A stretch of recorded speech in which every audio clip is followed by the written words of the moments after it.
اعمش نے بیان کیا، ان سے ابراہیم نے، ان سے اسود نے اور ان سے عائشہ رضی اللہ عنہا نے بیان کیا کہ ایک مرتبہ رسول اللہ صلی اللہ علیہ وسلم نے قربانی کے لیے بیت اللہ بکریاں بھیجی تھیں۔ صحیح بخاری حدیث نمبر 1701۔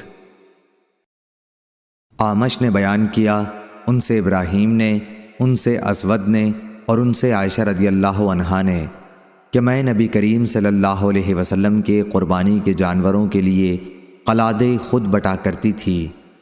حضرت صلی اللہ علیہ وسلم نے بکری کو بھی قلادہ پہنایا تھا اور آپ خود اپنے گھر اس حال میں مقیم تھے کہ آپ حلال تھے۔ صحیح بخاری حدیث نمبر 1702۔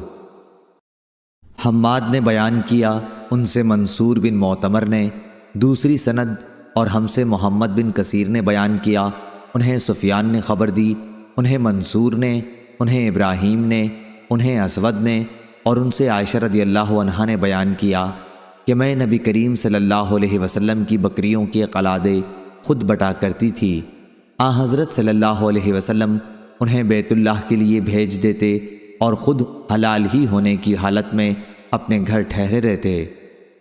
صحیح بخاری حدیث نمبر 1703۔ زکریا نے بیان کیا، ان سے عامر نے، ان سے مسروق نے اور ان سے عائشہ رضی اللہ عنہا نے بیان کیا کہ میں نے رسول اللہ صلی اللہ علیہ وسلم کی قربانی کے لیے خود قلادے بٹے ہیں۔ ان کی مراد احرام سے پہلے کے قلادوں سے تھی۔ صحیح بخاری حدیث نمبر 1704۔ قاسم نے بیان کیا، ان سے ام المومنین حضرت عائشہ رضی اللہ عنہا نے بیان کیا کہ میرے پاس جو اون تھی اس کے ہار میں نے قربانی کے جانوروں کے لیے خود بٹے تھے۔ صحیح بخاری حدیث نمبر 1705۔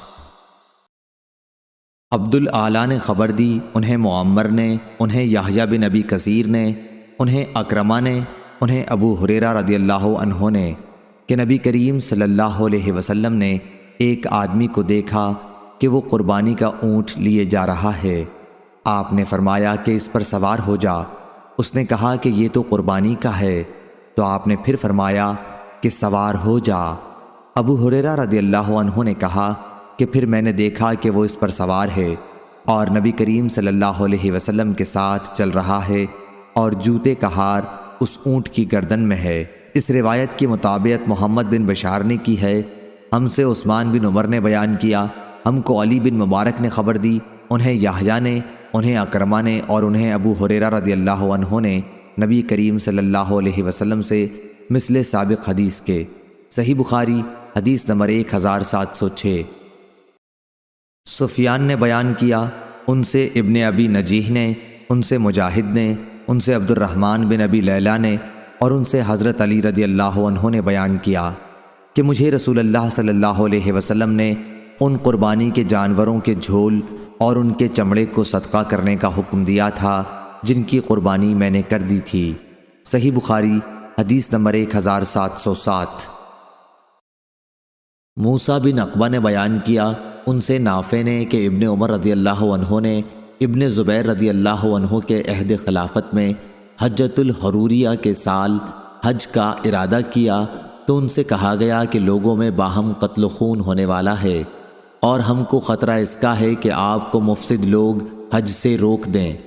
آپ نے جواب میں یہ آیت سنائی کہ تمہارے لیے رسول اللہ صلی اللہ علیہ وسلم کی زندگی بہترین نمونہ ہے۔ اس وقت میں بھی وہی کام کروں گا جو حضرت صلی اللہ علیہ وسلم نے کیا تھا۔ میں تمہیں گواہ بناتا ہوں کہ میں نے اپنے پر عمرہ واجب کر لیا۔ پھر جب آپ بیدا کے بالائی حصے تک پہنچے تو فرمایا حج اور عمرہ تو ایک ہی ہے۔ میں تمہیں گواہ بناتا ہوں کہ عمرے کے ساتھ میں نے حج کو بھی جمع کر لیا ہے۔ پھر آپ نے ایک ہدی بھی ساتھ لے لی جسے ہار پہنایا گیا تھا۔ آپ نے اسے خرید لیا یہاں تک کہ آپ مکہ آئے تو بیت اللہ کا طواف اور صفا مروہ کی سعی کی۔ اس سے زیادہ اور کچھ نہیں کیا۔ جو چیزیں احرام کی وجہ سے ان پر حرام تھیں ان میں سے کسی سے قربانی کے دن تک وہ حلال نہیں ہوئے۔ پھر سر منڈوایا اور قربانی کی وجہ یہ سمجھتے تھے کہ اپنا پہلا طواف کر کے انہوں نے حج اور عمرہ دونوں کا طواف پورا کر لیا ہے۔ پھر آپ نے کہا کہ نبی کریم صلی اللہ علیہ وسلم نے بھی اسی طرح کیا تھا۔ صحیح بخاری حدیث نمبر 1708۔ عمرہ بنت عبد الرحمن نے بیان کیا کہ میں نے عائشہ رضی اللہ عنہا سے سنا، انہوں نے بتلایا کہ ہم رسول کریم صلی اللہ علیہ وسلم کے ساتھ حج کے لیے نکلے تو ذوالقعدہ میں سے 5 دن باقی رہے تھے۔ ہم صرف حج کا ارادہ لے کر نکلے تھے۔ جب ہم مکے کے قریب پہنچے تو رسول کریم صلی اللہ علیہ وسلم نے حکم دیا کہ جن لوگوں کے ساتھ قربانی نہ ہو وہ جب طواف کر لیں اور صفا و مروہ کی سعی بھی کر لیں تو حلال ہو جائیں گے۔ حضرت عائشہ رضی اللہ عنہا نے کہا کہ قربانی کے دن ہمارے گھر گائے کا گوشت لایا گیا تو میں نے کہا کہ یہ کیا ہے؟ لانے والے نے بتلایا کہ رسول کریم صلی اللہ علیہ وسلم نے اپنی بیویوں کی طرف سے یہ قربانی کی ہے۔ یحییٰ نے کہا کہ میں نے یہ حدیث قاسم سے بیان کی، انہوں نے کہا عمرہ نے یہ حدیث ٹھیک بیان کی ہے۔ صحیح بخاری حدیث نمبر 1709۔ عبید اللہ بن عمر نے بیان کیا، ان سے نافع نے کہ عبداللہ رضی اللہ عنہ نہر کرنے کی جگہ نہر کرتے تھے۔ عبید اللہ نے بتایا کہ مراد نبی کریم صلی اللہ علیہ وسلم کے نہر کرنے کی جگہ سے تھی۔ صحیح بخاری حدیث نمبر 1710۔ موسیٰ بن عقبہ نے بیان کیا، ان سے نافع نے کہ ابن عمر رضی اللہ عنہ اپنی قربانی کے جانور کو مزدلفہ سے آخر رات میں منی بھجوا دیتے۔ یہ قربانیاں جن میں حاجی لوگ نیز غلام اور آزاد دونوں طرح کے لوگ ہوتے اس مقام میں لے جاتے جہاں حضرت صلی اللہ علیہ وسلم نہر کیا کرتے تھے۔ صحیح بخاری حدیث نمبر 1711۔ وہیب نے بیان کیا، ان سے ایوب نے، ان سے ابو قلابہ نے، ان سے انس بن مالک رضی اللہ عنہ نے، اور انہوں نے مختصر حدیث بیان کی اور یہ بھی بیان کیا کہ نبی کریم صلی اللہ علیہ وسلم نے 7 اونٹ کھڑے کر کے اپنے ہاتھ سے نہر کیے اور مدینہ میں 2 چت قبرے سینگ دار مینڈھوں کی قربانی کی۔ صحیح بخاری حدیث نمبر 1712۔ یزید بن زری نے بیان کیا، ان سے یونس نے، ان سے زیاد بن جبیر نے کہ میں نے دیکھا کہ عبداللہ بن عمر رضی اللہ عنہ ایک شخص کے پاس آئے جو اپنا اونٹ بٹھا کر نہر کر رہا تھا۔ عبداللہ رضی اللہ عنہ نے فرمایا کہ اسے کھڑا کر اور باندھ دے، پھر نہر کر، کہ یہی رسول اللہ صلی اللہ علیہ وسلم کی سنت ہے۔ شعبہ نے یونس سے بیان کیا کہ مجھے زیاد نے خبر دی۔ صحیح بخاری حدیث نمبر 1713۔ وہیب نے بیان کیا، ان سے ایوب نے، ان سے ابو قلابہ نے اور ان سے انس رضی اللہ عنہ نے کہ نبی کریم صلی اللہ علیہ وسلم نے ظہر کی نماز مدینے میں 4 رکعت پڑھی اور عصر کی ذوالحلیفہ میں 2 رکعت۔ رات آپ نے وہیں گزاری، پھر جب صبح ہوئی تو آپ اپنی اونٹنی پر سوار ہو کر تہلیل و تسبیح کرنے لگے۔ جب بیدا پہنچے تو آپ نے دونوں حج اور عمرے کے لیے ایک ساتھ تلبیہ کہا۔ جب مکہ پہنچے اور عمرہ ادا کر لیا تو صحابہ رضی اللہ عنہم کو حکم دیا کہ حلال ہو جائیں۔ حضرت صلی اللہ علیہ وسلم نے خود اپنے ہاتھ سے 7 اونٹ کھڑے کر کے نہر کیے اور مدینے میں 2 چت قبرے سینگوں والے مینڈھے ذبح کیے۔ صحیح بخاری حدیث نمبر 1714۔ اسماعیل نے بیان کیا، ان سے ایوب نے، ان سے ابو قلابہ نے اور ان سے انس بن مالک رضی اللہ عنہ نے کہ نبی کریم صلی اللہ علیہ وسلم نے ظہر کی نماز مدینے میں 4 رکعت اور عصر کی ذوالحلیفہ میں 2 رکعات پڑھی تھیں۔ ایوب نے ایک شخص کے واسطے سے بروایت انس رضی اللہ عنہ کہا، پھر آپ نے وہیں رات گزاری، صبح ہوئی تو فجر کی نماز پڑھی اور اپنی اونٹنی پر سوار ہو گئے۔ پھر جب مقام بیدا پہنچے تو عمرہ اور حج دونوں کا نام لے کر لبیک پکارا۔ صحیح بخاری حدیث نمبر 1715۔ ابن ابی نجیح نے خبر دی، انہیں مجاہد نے، انہیں عبد الرحمن بن ابی لیلہ نے اور ان سے حضرت علی رضی اللہ عنہ نے بیان کیا کہ نبی کریم صلی اللہ علیہ وسلم نے مجھے قربانی کے اونٹوں کی دیکھ بھال کے لیے بھیجا، اس لیے میں نے ان کی دیکھ بھال کی۔ پھر آپ نے مجھے حکم دیا تو میں نے ان کے گوشت تقسیم کیے، پھر آپ نے مجھے حکم دیا تو میں نے ان کے جھول اور چمڑے بھی تقسیم کر دیے۔ سفیان نے کہا کہ مجھ سے عبد الکریم نے بیان کیا، ان سے مجاہد نے، ان سے عبد الرحمن بن ابی لیلہ نے اور ان سے علی رضی اللہ عنہ نے بیان کیا کہ مجھے نبی کریم صلی اللہ علیہ وسلم نے حکم دیا تھا کہ میں قربانی کے اونٹوں کی دیکھ بھال کروں اور ان میں سے کوئی چیز قصائی کی مزدوری میں نہ دوں۔ صحیح بخاری حدیث نمبر 1716۔ عبد الرحمن بن ابی لیلہ نے خبر دی، انہیں علی رضی اللہ عنہ نے خبر دی کہ نبی کریم صلی اللہ علیہ وسلم نے انہیں حکم دیا تھا کہ آپ قربانی کے اونٹوں کی نگرانی کریں، اور یہ کہ آپ کے قربانی کے جانوروں کی ہر چیز، گوشت، چمڑے اور جھول خیرات کر دیں، اور قصاب کی مزدوری اس میں سے نہ دیں۔ صحیح بخاری حدیث نمبر 1717۔ سیف بن ابی سلیمان نے بیان کیا، کہا میں نے مجاہد سے سنا، انہوں نے کہا کہ مجھ سے ابن ابی لیلہ نے بیان کیا اور ان سے علی رضی اللہ عنہ نے بیان کیا کہ نبی کریم صلی اللہ علیہ وسلم نے حجۃ الوداع کے موقع پر 100 اونٹ قربان کیے۔ میں نے آپ کے حکم کے مطابق ان کے گوشت بانٹ دیے، پھر آپ نے ان کی جھول بھی تقسیم کرنے کا حکم دیا اور میں نے انہیں بھی تقسیم کیا، پھر چمڑے کے لیے حکم دیا اور میں نے انہیں بھی بانٹ دیا۔ صحیح بخاری حدیث نمبر 1718۔ مسدد نے بیان کیا، کہا ہم سے یحییٰ قطان نے، ان سے ابن جریج نے، ان سے عطا نے، انہوں نے جابر بن عبداللہ رضی اللہ عنہ سے سنا، انہوں نے فرمایا کہ ہم اپنی قربانی کا گوشت منا کے بعد 3 دن سے زیادہ نہیں کھاتے تھے۔ پھر حضرت صلی اللہ علیہ وسلم نے ہمیں اجازت دے دی اور فرمایا کہ کھاؤ بھی اور توشے کے طور پر ساتھ بھی لے جاؤ۔ چنانچہ ہم نے کھایا اور ساتھ بھی لائے۔ ابن جریج نے کہا کہ میں نے عطا سے پوچھا، کیا جابر رضی اللہ عنہ نے یہ بھی کہا تھا کہ یہاں تک کہ ہم مدینہ پہنچ گئے؟ انہوں نے کہا کہ نہیں، ایسا نہیں فرمایا۔ صحیح بخاری حدیث نمبر 1719۔ عمرو نے بیان کیا، کہا میں نے عائشہ رضی اللہ عنہا سے سنا، انہوں نے فرمایا کہ ہم مدینے سے رسول اللہ صلی اللہ علیہ وسلم کے ساتھ نکلے تو ذوالقعدہ کے 5 دن باقی رہ گئے تھے۔ ہمارا ارادہ صرف حج ہی کا تھا۔ پھر جب مکے کے قریب پہنچے تو رسول اللہ صلی اللہ علیہ وسلم نے فرمایا کہ جن کے ساتھ ہدی نہ ہو وہ بیت اللہ کا طواف کر کے حلال ہو جائیں۔ عائشہ رضی اللہ عنہا نے فرمایا کہ پھر ہمارے پاس بقرہ عید کے دن گائے کا گوشت لایا گیا تو میں نے پوچھا کہ یہ کیا ہے؟ اس وقت معلوم ہوا کہ رسول اللہ صلی اللہ علیہ وسلم نے اپنی بیویوں کی طرف سے قربانی کی ہے۔ یحییٰ بن سعید نے کہا کہ میں نے اس حدیث کا قاسم بن محمد سے ذکر کیا تو انہوں نے کہا کہ عمرہ نے تم سے ٹھیک ٹھیک حدیث بیان کر دی ہے۔ ہر 2 احادیث سے مقصد باب ظاہر ہے کہ قربانی کا گوشت کھانے اور بطور توشہ رکھنے کی عام اجازت ہے۔ خود قرآن مجید میں فَكُلُوا مِنْهَا کا صیغہ موجود ہے کہ اسے غرباء و مساکین کو بھی تقسیم کرو اور خود بھی کھاؤ۔ صحیح بخاری حدیث نمبر 1720۔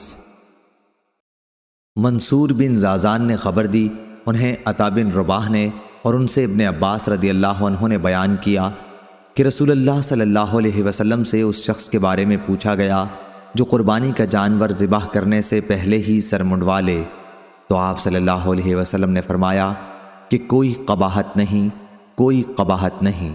صحیح بخاری حدیث نمبر 1721۔ ابو بکر بن عیاش نے خبر دی، انہیں عبدالعزیز بن رفیع نے، انہیں عطا بن ابی رباح نے اور انہیں ابن عباس رضی اللہ عنہ نے کہ ایک آدمی نے نبی کریم صلی اللہ علیہ وسلم سے پوچھا کہ حضور، رمی سے پہلے میں نے طواف زیارت کر لیا۔ حضرت صلی اللہ علیہ وسلم نے فرمایا کہ کوئی حرج نہیں۔ پھر اس نے کہا اور حضور، قربانی کرنے سے پہلے میں نے سر منڈوا لیا۔ آپ نے فرمایا کوئی حرج نہیں۔ پھر اس نے کہا اور قربانی کو رمی سے بھی پہلے کر لیا۔ حضرت صلی اللہ علیہ وسلم نے پھر بھی یہی فرمایا کہ کوئی حرج نہیں۔ اور عبد الرحیم رازی نے ابن خسیم سے بیان کیا، کہا کہ عطا نے خبر دی اور انہیں ابن عباس رضی اللہ عنہ نے نبی کریم صلی اللہ علیہ وسلم سے، اور قاسم بن یحییٰ نے کہا کہ مجھ سے ابن خسیم نے بیان کیا، ان سے عطا نے، ان سے ابن عباس رضی اللہ عنہ نے نبی کریم صلی اللہ علیہ وسلم سے۔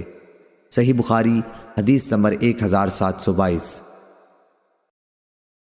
خالد نے بیان کیا، ان سے اکرمہ نے اور ان سے ابن عباس رضی اللہ عنہ نے بیان کیا کہ نبی کریم صلی اللہ علیہ وسلم سے ایک آدمی نے مسئلہ پوچھا کہ شام ہونے کے بعد میں نے رمی کی ہے۔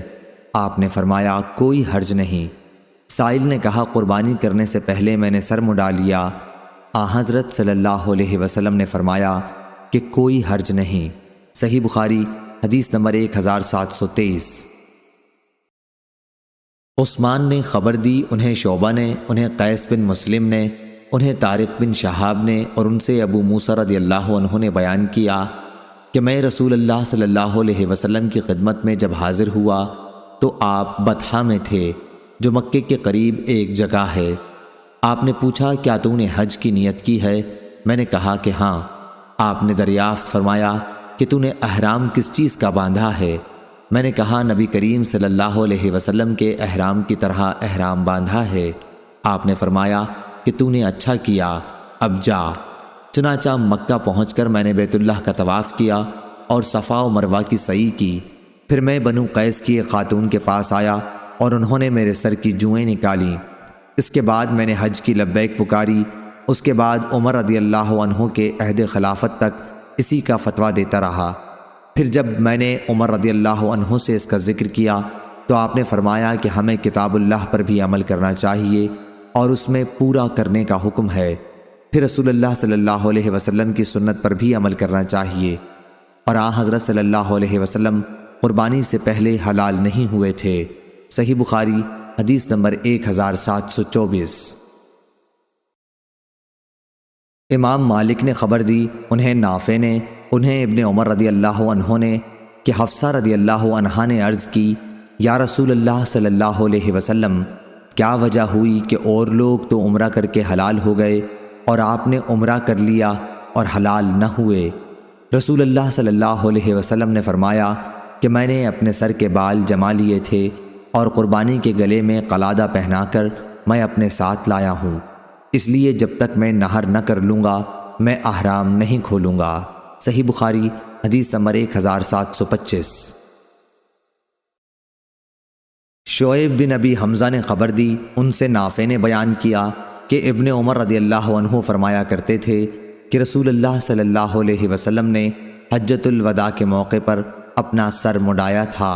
صحیح بخاری حدیث نمبر 1726۔ امام مالک نے خبر دی، انہیں نافع نے، انہیں عبداللہ بن عمر رضی اللہ عنہ نے کہ رسول اللہ صلی اللہ علیہ وسلم نے دعا کی، اے اللہ سر منڈوانے والوں پر رحم فرما۔ صحابہ رضی اللہ عنہم نے عرض کی اور کتروانے والوں پر؟ حضرت صلی اللہ علیہ وسلم نے اب بھی دعا کی، اے اللہ سر منڈوانے والوں پر رحم فرما۔ صحابہ رضی اللہ عنہم نے پھر عرض کی اور کتروانے والوں پر؟ اب آپ صلی اللہ علیہ وسلم نے فرمایا اور کتروانے والوں پر بھی۔ لیث نے کہا کہ مجھ سے نافع نے بیان کیا کہ حضرت صلی اللہ علیہ وسلم نے فرمایا اللہ نے سر منڈوانے والوں پر رحم کیا 1 یا 2 مرتبہ۔ انہوں نے بیان کیا کہ عبید اللہ نے کہا مجھ سے نافع نے بیان کیا کہ 4تھی مرتبہ حضرت صلی اللہ علیہ وسلم نے فرمایا کہ کتروانے والوں پر بھی۔ صحیح بخاری حدیث نمبر 1727۔ عمارہ بن قعقاع نے بیان کیا، ان سے ابو زرع نے اور ان سے ابو ہریرہ رضی اللہ عنہ نے کہ رسول اللہ صلی اللہ علیہ وسلم نے دعا فرمائی، اے اللہ سر منڈوانے والوں کی مغفرت فرما۔ صحابہ رضی اللہ عنہم نے عرض کیا اور کتروانے والوں کے لیے بھی یہی دعا فرمائیے، لیکن حضرت صلی اللہ علیہ وسلم نے اس مرتبہ بھی یہی فرمایا، اے اللہ سر منڈوانے والوں کی مغفرت کر۔ پھر صحابہ رضی اللہ عنہم نے عرض کیا اور کتروانے والوں کی بھی۔ تیسری مرتبہ حضرت صلی اللہ علیہ وسلم نے فرمایا اور کتروانے والوں کی بھی مغفرت فرما۔ صحیح بخاری حدیث نمبر 1728۔ عبداللہ بن محمد بن اسما نے بیان کیا، کہا ہم سے جویریہ ابن اسما نے، ان سے نافع نے کہ عبداللہ بن عمر رضی اللہ عنہ نے فرمایا نبی کریم صلی اللہ علیہ وسلم اور آپ کے بہت سے اصحاب نے سر منڈوایا تھا، لیکن بعض نے کتروایا بھی تھا۔ صحیح بخاری حدیث نمبر 1729۔ طاؤس نے بیان کیا، ان سے حضرت عبداللہ بن عباس رضی اللہ عنہ اور ان سے معاویہ رضی اللہ عنہ نے کہ میں نے رسول اللہ صلی اللہ علیہ وسلم کے بال قینچی سے کاٹے تھے۔ صحیح بخاری حدیث نمبر 1730۔ قریب نے خبر دی، ان سے ابن عباس رضی اللہ عنہ نے کہا کہ جب نبی کریم صلی اللہ علیہ وسلم مکے میں تشریف لائے تو آپ نے اپنے اصحاب کو یہ حکم دیا کہ بیت اللہ کا طواف اور صفا و مروہ کی سعی کرنے کے بعد احرام کھول دیں، پھر سر منڈوا لیں یا بال کتروا لیں۔ صحیح بخاری حدیث نمبر 1731۔ سفیان نے بیان کیا، ان سے عبید اللہ نے، ان سے نافع نے کہ ابن عمر رضی اللہ عنہ نے صرف ایک طواف الزیارہ کیا، پھر سویرے سے منا کو آئے۔ ان کی مراد 10ویں تاریخ سے تھی۔ عبد الرزاق نے اس حدیث کا رفع رسول اللہ صلی اللہ علیہ وسلم تک بھی کیا ہے، انہیں عبید اللہ نے خبر دی۔ صحیح بخاری حدیث نمبر 1732۔ لیث نے بیان کیا، ان سے جعفر بن ربیعہ نے، ان سے اعرج نے کہ مجھ سے ابو سلمہ بن عبد الرحمن نے بیان کیا، اور ان سے حضرت عائشہ رضی اللہ عنہا نے کہ ہم نے جب رسول اللہ صلی اللہ علیہ وسلم کے ساتھ حج کیا تو 10ویں تاریخ کو طواف الزیارہ کیا، لیکن صفیہ رضی اللہ عنہا حائضہ ہو گئیں۔ پھر حضرت صلی اللہ علیہ وسلم نے ان سے وہی چاہا جو شوہر اپنی بیوی سے چاہتا ہے، تو میں نے کہا کہ یا رسول اللہ وہ حائضہ ہیں۔ آپ نے اس پر فرمایا کہ اس نے تو ہمیں روک دیا۔ پھر جب لوگوں نے کہا یا رسول اللہ انہوں نے 10ویں تاریخ کو طواف الزیارہ کر لیا تھا، آپ نے فرمایا پھر چلے چلو۔ قاسم عروہ اور اسود سے بواسطہ ام المومنین حضرت عائشہ صدیقہ رضی اللہ عنہا روایت ہے کہ ام المومنین صفیہ رضی اللہ عنہا نے 10ویں تاریخ کو طواف الزیارہ کیا تھا۔ صحیح بخاری حدیث نمبر 1733۔ ابن طاؤس نے بیان کیا، ان سے ان کے باپ نے اور ان سے ابن عباس رضی اللہ عنہ نے کہ نبی کریم صلی اللہ علیہ وسلم سے قربانی کرنے، سر منڈوانے، رمی جمار کرنے اور ان میں آگے پیچھے کرنے کے بارے میں دریافت کیا گیا تو آپ نے فرمایا کہ کوئی حرج نہیں۔ صحیح بخاری حدیث نمبر 1734۔ خالد نے بیان کیا، ان سے اکرمہ نے، ان سے ابن عباس رضی اللہ عنہ نے کہ نبی کریم صلی اللہ علیہ وسلم سے یوم نہر میں منا میں مسائل پوچھے جاتے اور آپ فرماتے جاتے کہ کوئی حرج نہیں۔ ایک شخص نے پوچھا تھا کہ میں نے قربانی کرنے سے پہلے سر منڈا لیا ہے، تو آپ نے اس کے جواب میں بھی یہی فرمایا کہ جاؤ قربانی کر لو، کوئی حرج نہیں۔ اور اس نے یہ بھی پوچھا کہ میں نے کنکریاں شام ہونے سے بعد ہی مار لی ہیں، تو بھی آپ نے فرمایا کہ کوئی حرج نہیں۔ صحیح بخاری حدیث نمبر 1735۔ امام مالک نے خبر دی، انہیں ابن شہاب نے، انہیں عیسیٰ بن طلحہ نے، انہیں عبداللہ بن عمر رضی اللہ عنہ نے کہ نبی کریم صلی اللہ علیہ وسلم حجۃ الوداع کے موقع پر اپنی سواری پر بیٹھے ہوئے تھے اور لوگ آپ سے مسائل معلوم کیے جا رہے تھے۔ ایک شخص نے کہا حضور مجھ کو معلوم نہ تھا اور میں نے قربانی کرنے سے پہلے ہی سر منڈا لیا۔ آپ نے فرمایا اب قربانی کر لو، کوئی حرج نہیں۔ دوسرا شخص آیا اور بولا حضور مجھے خیال نہ رہا اور رمی جمار سے پہلے ہی میں نے قربانی کر دی۔ آپ نے فرمایا اب رمی کر لو، کوئی حرج نہیں۔ اس دن آپ سے جس چیز کے آگے پیچھے کرنے کے متعلق سوال ہوا، آپ صلی اللہ علیہ وسلم نے یہی فرمایا اب کر لو، کوئی حرج نہیں۔ صحیح بخاری حدیث نمبر 1736۔ زہری نے بیان کیا، ان سے عیسیٰ بن طلحہ نے اور ان سے عبداللہ بن عمرو بن العاص رضی اللہ عنہ نے کہ جب رسول اللہ صلی اللہ علیہ وسلم 10ویں تاریخ کو منا میں خطبہ دے رہے تھے تو وہ وہاں موجود تھے۔ ایک شخص نے اس وقت کھڑے ہو کر پوچھا میں اس خیال میں تھا کہ فلاں کام فلاں سے پہلے ہے۔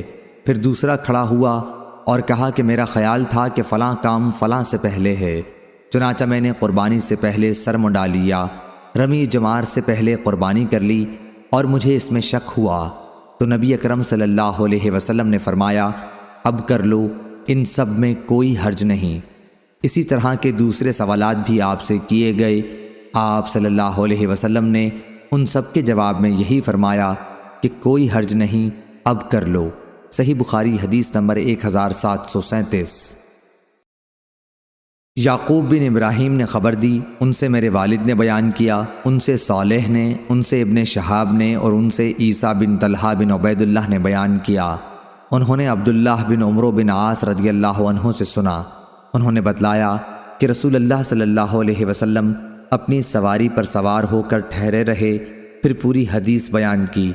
اس کی مطابقت معمر نے ظاہری سے روایت کر کے کی ہے۔ صحیح بخاری حدیث نمبر 1738۔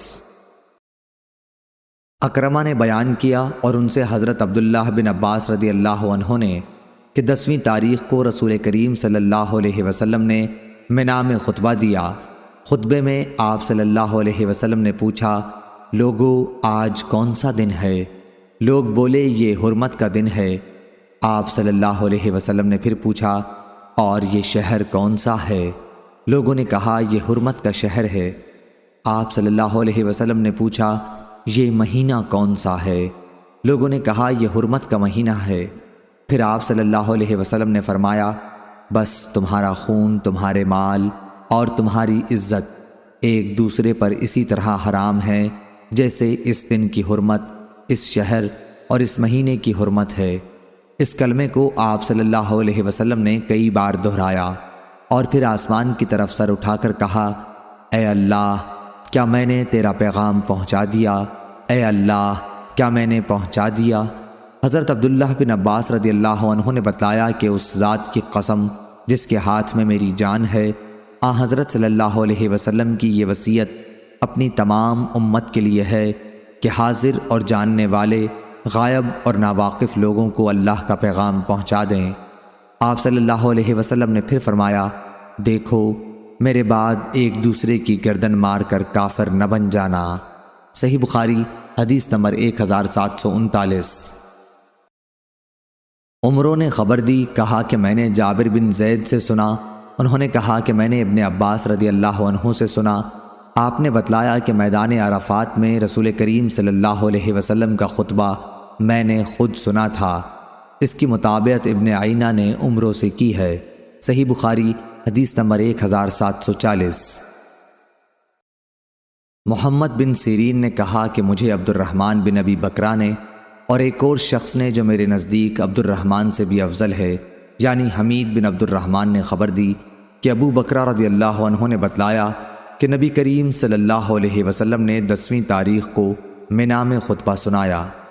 آپ صلی اللہ علیہ وسلم نے پوچھا، لوگو معلوم ہے آج یہ کون سا دن ہے؟ ہم نے عرض کی اللہ اور اس کا رسول زیادہ جانتے ہیں۔ آپ صلی اللہ علیہ وسلم اس پر خاموش ہو گئے اور ہم نے سمجھا کہ آپ صلی اللہ علیہ وسلم اس دن کا کوئی اور نام رکھیں گے، لیکن آپ صلی اللہ علیہ وسلم نے فرمایا، کیا یہ قربانی کا دن نہیں ہے؟ ہم بولے ہاں ضروری ہے۔ پھر آپ صلی اللہ علیہ وسلم نے پوچھا، یہ مہینہ کون سا ہے؟ ہم نے کہا اللہ اور اس کا رسول زیادہ جانتے ہیں۔ آپ صلی اللہ علیہ وسلم اس مرتبہ بھی خاموش ہو گئے اور ہمیں خیال ہوا کہ آپ صلی اللہ علیہ وسلم اس مہینے کا کوئی اور نام رکھیں گے، لیکن آپ صلی اللہ علیہ وسلم نے فرمایا، کیا یہ ذی الحج کا مہینہ نہیں ہے؟ ہم بولے کیوں نہیں؟ پھر آپ صلی اللہ علیہ وسلم نے پوچھا، یہ شہر کون سا ہے؟ ہم نے عرض کی اللہ اور اس کا رسول بہتر جانتے ہیں۔ اس مرتبہ بھی آپ صلی اللہ علیہ وسلم اس طرح خاموش ہو گئے کہ ہم نے سمجھا کہ آپ صلی اللہ علیہ وسلم اس کا کوئی اور نام رکھیں گے، لیکن آپ صلی اللہ علیہ وسلم نے فرمایا کہ یہ حرمت کا شہر نہیں ہے۔ ہم نے عرض کی کہ کیوں نہیں؟ ضرور ہے۔ اس کے بعد آپ صلی اللہ علیہ وسلم نے ارشاد فرمایا، بس تمہارا خون اور تمہارے مال تم پر اسی طرح حرام ہیں جیسے اس دن کی حرمت اس مہینہ اور اس شہر میں ہے، تاکہ تم اپنے رب سے جا ملو۔ کہو کیا میں نے تم کو اللہ کا پیغام پہنچا دیا؟ لوگوں نے کہا کہ ہاں۔ آپ صلی اللہ علیہ وسلم نے فرمایا، اے اللہ تو گواہ رہنا، اور ہاں یہاں موجود غائب کو پہنچا دیں، کیونکہ بہت سے لوگ جن تک یہ پیغام پہنچے گا سننے والوں سے زیادہ پیغام کو یاد رکھنے والے ثابت ہوں گے، اور میرے بعد کافر نہ بن جانا کہ ایک دوسرے کی ناحق گردنیں مارنے لگو۔ صحیح بخاری حدیث نمبر 1741۔ عاصم بن محمد بن زید نے خبر دی، انہیں ان کے باپ نے اور ان سے ابن عمر رضی اللہ عنہ نے بیان کیا کہ نبی کریم صلی اللہ علیہ وسلم نے منا میں فرمایا کہ تم کو معلوم ہے آج کون سا دن ہے؟ لوگوں نے کہا کہ اللہ اور اس کے رسول زیادہ جانتے ہیں۔ حضرت صلی اللہ علیہ وسلم نے فرمایا کہ یہ حرمت کا دن ہے، اور یہ بھی تم کو معلوم ہے کہ یہ کون سا شہر ہے؟ لوگوں نے کہا اللہ اور اس کے رسول زیادہ جانتے ہیں۔ آپ صلی اللہ علیہ وسلم نے فرمایا کہ یہ حرمت کا شہر ہے، اور تم کو یہ بھی معلوم ہے کہ یہ کون سا مہینہ ہے؟ لوگوں نے کہا اللہ اور اس کے رسول زیادہ جانتے ہیں۔ حضرت صلی اللہ علیہ وسلم نے فرمایا کہ اللہ تعالیٰ نے تمہارے خون، تمہارا مال اور عزت ایک دوسرے پر ناحق اس طرح حرام کر دی ہیں جیسے اس دن کی حرمت اس مہینے اور اس شہر میں ہے۔ ہشام بن غاز نے کہا کہ مجھے نافع نے ابن عمر رضی اللہ عنہ کے حوالے سے خبر دی کہ رسول اللہ صلی اللہ علیہ وسلم حجۃ الوداع میں 10ویں تاریخ کو جمرات کے درمیان کھڑے ہوئے تھے اور فرمایا تھا کہ یہ دیکھو یوم نحر اکبر کا دن ہے۔ پھر نبی کریم صلی اللہ علیہ وسلم یہ فرمانے لگے کہ اے اللہ گواہ رہنا۔ حضرت صلی اللہ علیہ وسلم نے اس موقع پر چونکہ لوگوں کو رخصت کیا تھا، آپ سمجھ گئے کہ وفات کا زمانہ آن پہنچا، جب سے لوگ اس حج کو حجۃ الوداع کہنے لگے۔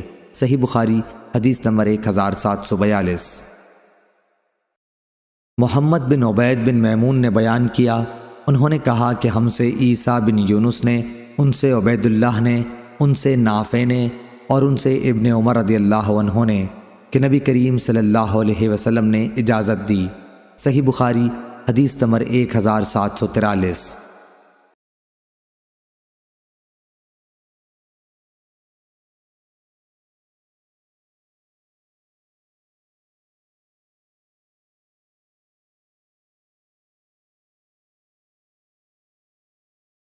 عبید اللہ نے بیان کیا، کہا کہ مجھ سے نافع نے بیان کیا اور ان سے ابن عمر رضی اللہ عنہ نے کہ عباس رضی اللہ عنہ نے نبی کریم صلی اللہ علیہ وسلم سے منا کی راتوں میں حاجیوں کو پانی پلانے کے لیے مکہ میں رہنے کی اجازت چاہی تو آپ نے ان کو اجازت دے دی۔ اس روایت کے مطابق محمد بن عبداللہ کے ساتھ ابو اسامہ، عقبہ بن خالد اور ابو زمرہ نے کی ہے۔ صحیح بخاری حدیث نمبر 1745۔ مسعر نے بیان کیا، ان سے وبرا نے کہ میں نے حضرت عبداللہ بن عمر رضی اللہ عنہ سے پوچھا کہ میں کنکریاں کس وقت ماروں؟ تو آپ نے فرمایا کہ جب تمہارا امام مارے تو تم بھی مارو۔ لیکن دوبارہ میں نے ان سے یہی مسئلہ پوچھا تو انہوں نے فرمایا کہ ہم انتظار کرتے رہتے اور جب سورج ڈھل جاتا تو کنکریاں مارتے۔ صحیح بخاری حدیث نمبر 1746۔ عبد الرحمن بن زید نے بیان کیا کہ عبداللہ رضی اللہ عنہ نے وادی کے نشیب بطن وادی میں کھڑے ہو کر کنکری ماری تو میں نے کہا اے عبد الرحمن، کچھ لوگ تو وادی کے بالائی علاقے سے کنکریاں مارتے ہیں۔ اس کا جواب انہوں نے یہ دیا کہ اس ذات کی قسم جس کے سوا کوئی معبود نہیں، یہی بطن وادی ان کے کھڑے ہونے کی جگہ ہے رمی کرتے وقت جن پر سورہ بقرہ نازل ہوئی تھی۔ عبداللہ بن ولید نے بیان کیا کہ ان سے سفیان ثوری نے اور ان سے اعمش نے یہی حدیث بیان کی۔ صحیح بخاری حدیث نمبر 1747۔ شعبہ نے بیان کیا، ان سے حکم بن عتبہ نے، ان سے ابراہیم نخعی نے، ان سے عبد الرحمن بن یزید نے کہ عبداللہ بن مسعود رضی اللہ عنہ جمرہ کبریٰ کے پاس پہنچے تو کعبے کو آپ نے بائیں طرف کیا اور منا کو دائیں طرف، پھر 7 کنکریوں سے رمی کی اور فرمایا کہ جن پر سورہ بقرہ نازل ہوئی تھی انہوں نے بھی اسی طرح رمی کی تھی، یعنی رسول اللہ صلی اللہ علیہ وسلم۔ صحیح بخاری حدیث نمبر 1748۔ حکم بن عطیبہ نے بیان کیا، ان سے ابراہیم نخعی نے، ان سے عبد الرحمن بن یزید نے کہ انہوں نے حضرت عبداللہ بن مسعود رضی اللہ عنہ کے ساتھ حج کیا۔ انہوں نے دیکھا کہ جمرہ عقبہ کی 7 کنکریوں کے ساتھ رمی کے وقت آپ نے بیت اللہ کو تو اپنی بائیں طرف اور منا کو دائیں طرف کر لیا، پھر فرمایا کہ یہی ان کا بھی مقام تھا جن پر سورہ بقرہ نازل ہوئی تھی، یعنی نبی کریم صلی اللہ علیہ وسلم۔ صحیح بخاری حدیث نمبر 1749۔ سلیمان اعمش نے بیان کیا، کہا کہ میں نے حجاج سے سنا، وہ منبر پر سورتوں کا یوں نام لے رہا تھا، وہ سورہ جس میں بقرہ گائے کا ذکر آیا ہے، وہ سورہ جس میں آل عمران کا ذکر آیا ہے، وہ سورہ جس میں نساء عورتوں کا ذکر آیا ہے۔ آمش نے کہا میں نے اس کا ذکر حضرت ابراہیم نخعی رحمہ اللہ سے کیا تو انہوں نے فرمایا کہ مجھ سے عبد الرحمن بن یزید نے بیان کیا کہ جب حضرت عبداللہ بن مسعود رضی اللہ عنہ نے جمرہ عقبہ کی رمی کی تو وہ ان کے ساتھ تھے۔ اس وقت وہ وادی کے نشیب میں اتر گئے اور جب درخت کے جو اس وقت وہاں پر تھا برابر نیچے اس کے سامنے ہو کر 7 کنکریوں سے رمی کی، ہر کنکری کے ساتھ اللہ اکبر کہتے جاتے تھے۔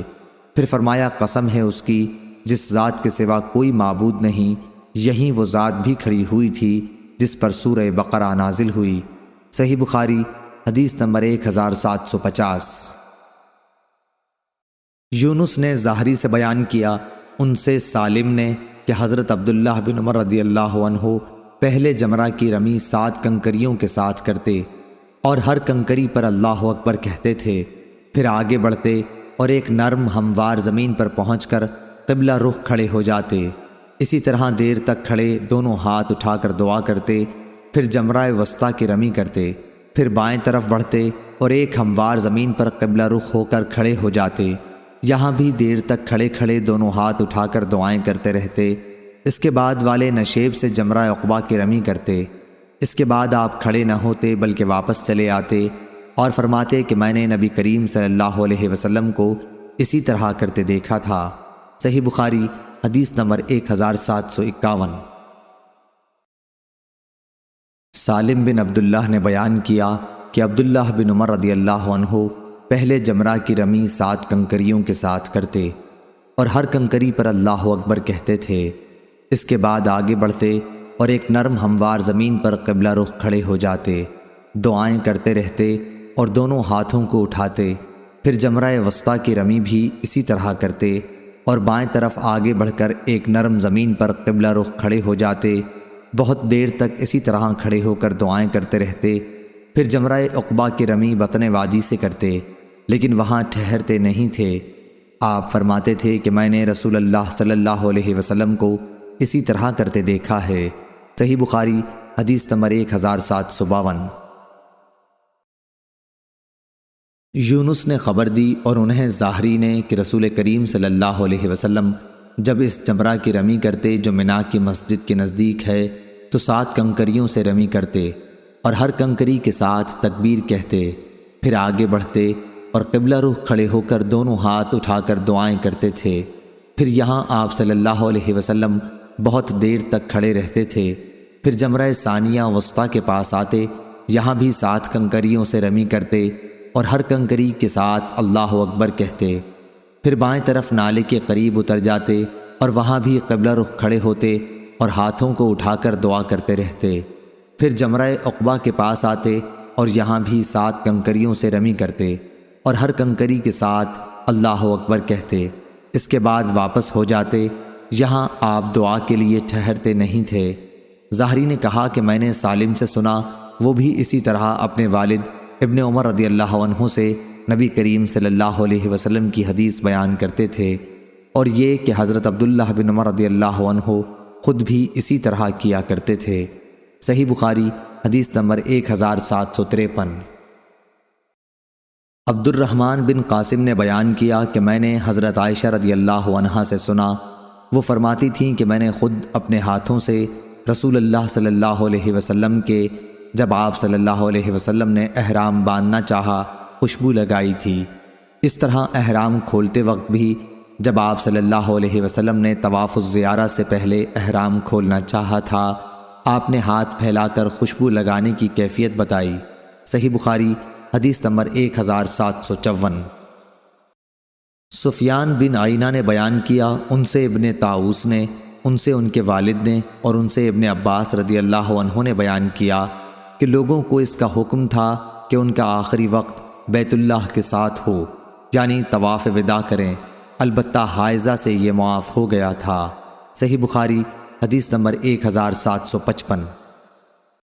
ابن وہب نے خبر دی، انہیں عمرو بن حارث نے، انہیں قتادہ نے اور ان سے انس بن مالک رضی اللہ عنہ نے بیان کیا کہ نبی کریم صلی اللہ علیہ وسلم نے ظہر، عصر، مغرب اور عشاء پڑھی، پھر تھوڑی دیر محصب میں سو رہے، اس کے بعد سوار ہو کر بیت اللہ تشریف لے گئے، اور وہاں طواف زیارہ عمرو بن حارث کے ساتھ کیا۔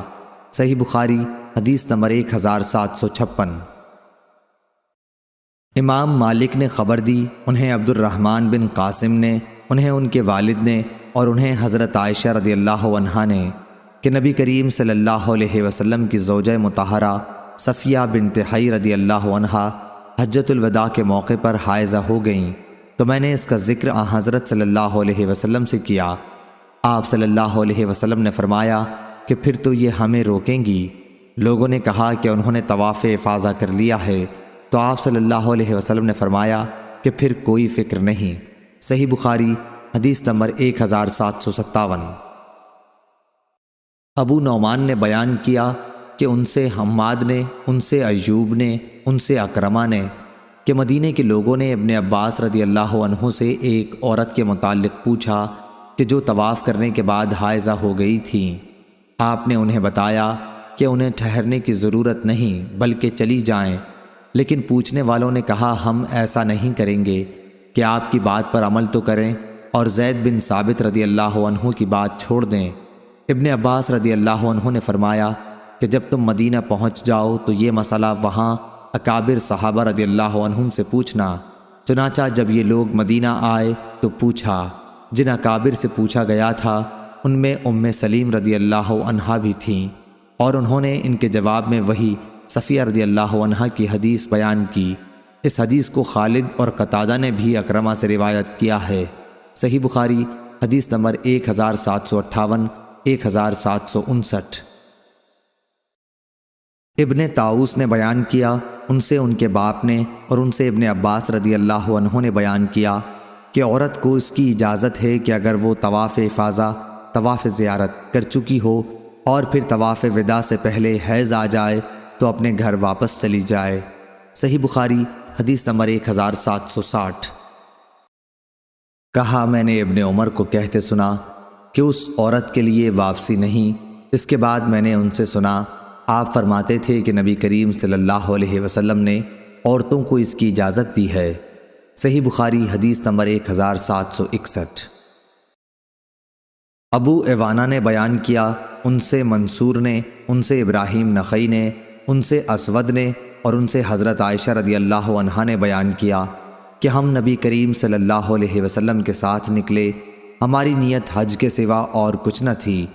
پھر جب نبی کریم صلی اللہ علیہ وسلم مکہ پہنچے تو آپ صلی اللہ علیہ وسلم نے بیت اللہ کا طواف اور صفا اور مروہ کی سعی کی، لیکن آپ صلی اللہ علیہ وسلم نے احرام نہیں کھولا کیونکہ آپ صلی اللہ علیہ وسلم کے ساتھ قربانی تھی۔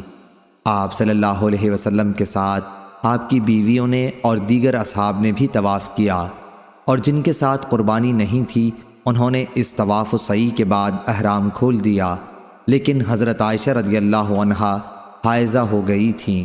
سب نے اپنے حج کے تمام مناسک ادا کر لیے تھے۔ پھر جب لیلۃ الحصبہ یعنی روانگی کی رات آئی تو حضرت عائشہ رضی اللہ عنہا نے عرض کی، یا رسول اللہ صلی اللہ علیہ وسلم، آپ کے تمام ساتھی حج اور عمرہ دونوں کر کے جا رہے ہیں، صرف میں عمرے سے محروم ہوں۔ آپ صلی اللہ علیہ وسلم نے فرمایا کہ اچھا، جب ہم آئے تھے تو تم حیض کی وجہ سے بیت اللہ کا طواف نہیں کر سکی تھیں؟ میں نے کہا کہ نہیں۔ آپ صلی اللہ علیہ وسلم نے فرمایا کہ پھر اپنے بھائی کے ساتھ تنعیم چلی جا اور وہاں سے عمرے کا احرام باندھ اور عمرہ کر، ہم تمہارا فلاں جگہ انتظار کریں گے۔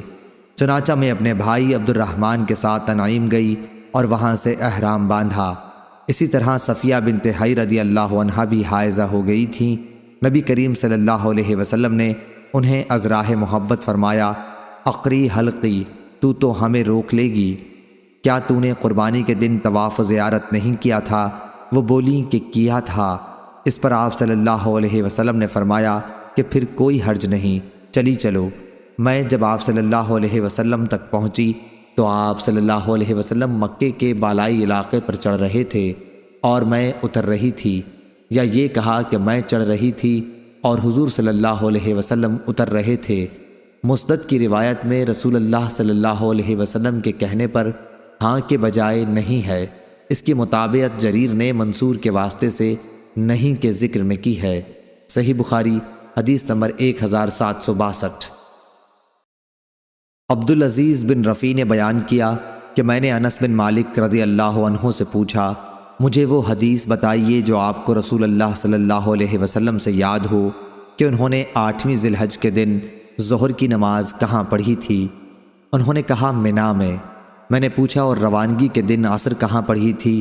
انہوں نے فرمایا کہ ابطح میں، اور تم اسی طرح کرو جس طرح تمہارے حاکم لوگ کرتے ہوں تاکہ فتنہ واقع نہ ہو۔ صحیح بخاری حدیث نمبر 1763۔ قتادہ نے بیان کیا اور ان سے انس بن مالک رضی اللہ عنہ نے بیان کیا کہ ظہر، عصر، مغرب، عشاء نبی کریم صلی اللہ علیہ وسلم نے پڑھی اور تھوڑی دیر کے لیے محصب میں سو رہے، پھر بیت اللہ کی طرف سوار ہو کر گئے اور طواف کیا۔ یہاں طواف الزیارہ مراد ہے۔ صحیح بخاری حدیث نمبر 1764۔ سفیان نے بیان کیا، ان سے ہشام بن عروہ نے، ان سے ان کے والد نے، اور ان سے حضرت عائشہ رضی اللہ عنہا نے بیان کیا کہ آن حضرت صلی اللہ علیہ وسلم منا سے کوچ کر کے یہاں محصب میں اس لیے اترے تھے تاکہ آسانی کے ساتھ مدینے کو نکل سکیں۔ آپ کی مراد ابطح میں اترنے سے تھی۔ صحیح بخاری حدیث نمبر 1765۔ عمرو نے عطا بن ابی رباح سے بیان کیا اور ان سے ابن عباس رضی اللہ عنہ نے بیان کیا کہ محصب میں اترنا حج کی کوئی عبادت نہیں ہے، یہ تو صرف رسول اللہ صلی اللہ علیہ وسلم کے قیام کی جگہ تھی۔ صحیح بخاری حدیث نمبر 1766۔ موسیٰ بن عقبہ نے بیان کیا، ان سے نافع نے کہ حضرت عبداللہ بن عمر رضی اللہ عنہ مکہ جاتے وقت ذی طوا کی دونوں پہاڑیوں کے درمیان رات گزارتے تھے اور پھر اس پہاڑی سے ہو کر گزرتے جو مکے کے اوپر کی طرف ہے، اور جب مکے میں حج یا عمرے کا احرام باندھنے آتے تو اپنی اونٹنی مسجد کے دروازے پر لا کر بٹھاتے، پھر حجر اسود کے پاس آتے اور یہیں سے طواف شروع کرتے۔ طواف 7 چکروں میں ختم ہوتا، جس کے شروع میں رمل کرتے اور 4 میں معمول کے مطابق چلتے۔ طواف کے بعد 2 رکعت نماز پڑھتے، پھر ڈیرا پر واپس ہونے سے پہلے صفا اور مروہ کی دوڑ کرتے۔ جب حج یا عمرہ کر کے مدینہ واپس ہوتے تو ذوالحلیفہ کے میدان میں سواری بٹھاتے، جہاں نبی کریم صلی اللہ علیہ وسلم بھی مکے سے مدینہ واپس ہوتے ہوئے اپنی سواری بٹھایا کرتے تھے۔ صحیح بخاری حدیث نمبر 1767۔ خالد بن حارث نے بیان کیا، انہوں نے کہا کہ عبید اللہ سے محصب کے بارے میں پوچھا گیا تو انہوں نے نافع سے بیان کیا کہ رسول اللہ صلی اللہ علیہ وسلم اور حضرت عمر اور ابن عمر رضی اللہ عنہم نے محصب میں قیام فرمایا تھا۔ نافع سے روایت ہے کہ حضرت عبداللہ بن عمر رضی اللہ عنہ محصب میں ظہر اور عصر پڑھتے تھے۔ میرا خیال ہے کہ انہوں نے مغرب پڑھنے کا بھی ذکر کیا۔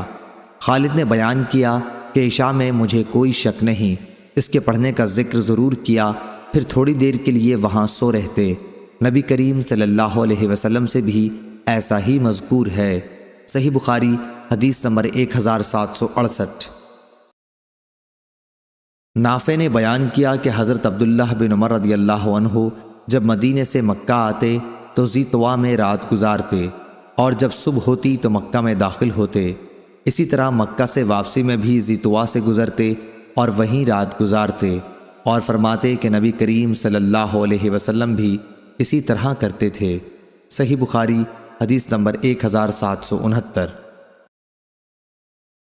عمرو بن دینار نے بیان کیا اور ان سے حضرت عبداللہ بن عباس رضی اللہ عنہ نے بیان کیا کہ ذوالمجاز اور عکاظ عہد جاہلیت کے بازار تھے۔ جب اسلام آیا تو گویا لوگوں نے جاہلیت کے ان بازاروں میں خرید و فروخت کو برا خیال کیا۔